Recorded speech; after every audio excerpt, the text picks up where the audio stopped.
Hi friends, welcome back to Suma home maker. నేను మీ సుమా శ్రీధర్.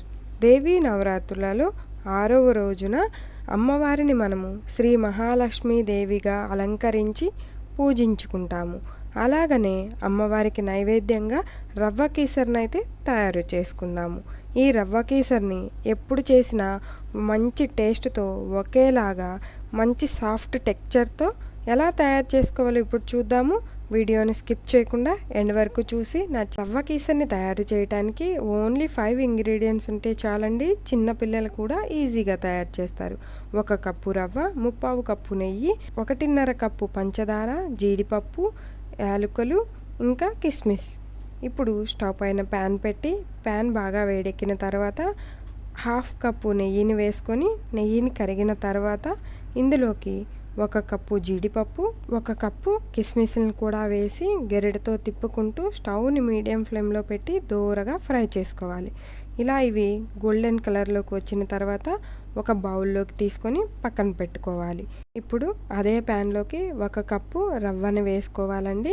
రవ్వని వేసి గెరిటతో తిప్పుకుంటూ స్టవ్ని సిమ్లో పెట్టి రవ్వని బాగా నేతిలో వేయించుకోవాలి.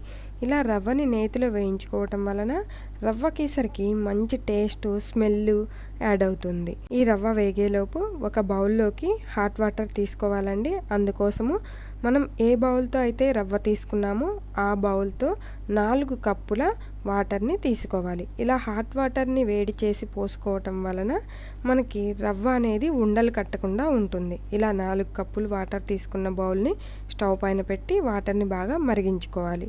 ఇప్పుడు రవ్వని చూడండి, ఇలా వేగిపోయి మంచి స్మెల్తో మంచి కలర్ కూడా చేంజ్ అయిపోయి ఉంటుంది. ఇప్పుడు ఇలా రవ్వ నుంచి నెయ్యి సపరేట్ అవుతున్నప్పుడు మనం ముందుగా కాగబెట్టుకున్నటువంటి హాట్ వాటర్ని కొంచెం కొంచెంగా యాడ్ చేసుకుంటూ గెరిటతో తిప్పుకుంటూ మనమైతే ఈ రవ్వని ఉడికించుకోవాలి. ఇప్పుడు గెరిటతో తిప్పుకుంటూ 2 నిమిషాల పాటు కుక్ చేసుకుంటే రవ్వ అనేది ఈ విధంగా దగ్గరగా వచ్చేసి ఉడికేసి ఉంటుంది. ఇలా గెరిటతో తిప్పుకుంటూ మనం రవ్వని ఇంకొక నిమిషం పాటు కుక్ చేసుకోవాలి.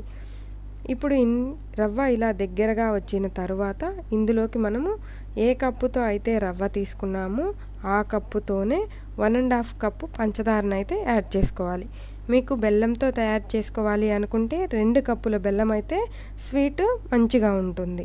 ఇప్పుడు పంచదారను కూడా వేసి గెరిటతో తిప్పుకుంటూ పంచదార కరిగేంత వరకు గెరిటతో తిప్పుకుంటూ ఉండాలి. ఈ ప్రాసెస్ అంతా స్టవ్ అనేది సిమ్లోనే ఉండాలండి. హై ఫ్లేమ్లో పెట్టుకున్నా కానీ మాడిపోతుంది, రవ్వ అనేది సరిగా ఉడకదు.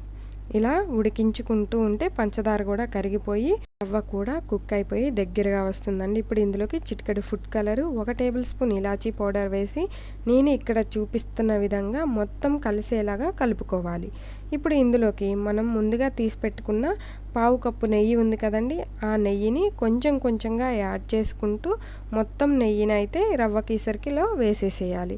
ఇలా 1/4 కప్పు నెయ్యిని యూస్ చేయటం వలన మనకి కేసర్ అనేది మంచి టెక్చర్తో ఉంటుంది. మరొక 2 నిమిషాల పాటు సన్నని సెగ పైన మగ్గించుకొని డ్రై ఫ్రూట్స్ కూడా వేసి స్టవ్ ఆఫ్ చేసుకొని ఒక బౌల్లోకి సర్వ్ చేసుకొని తింటే వేడి వేడిగా రవ్వ కీసరి రెడీ. ఈ వేడి వేడి రవ్వ కీసరిని అమ్మవారికి నైవేద్యంగా సమర్పించుకుందాం. వీడియో నచ్చితే ప్లీజ్ సబ్స్క్రైబ్.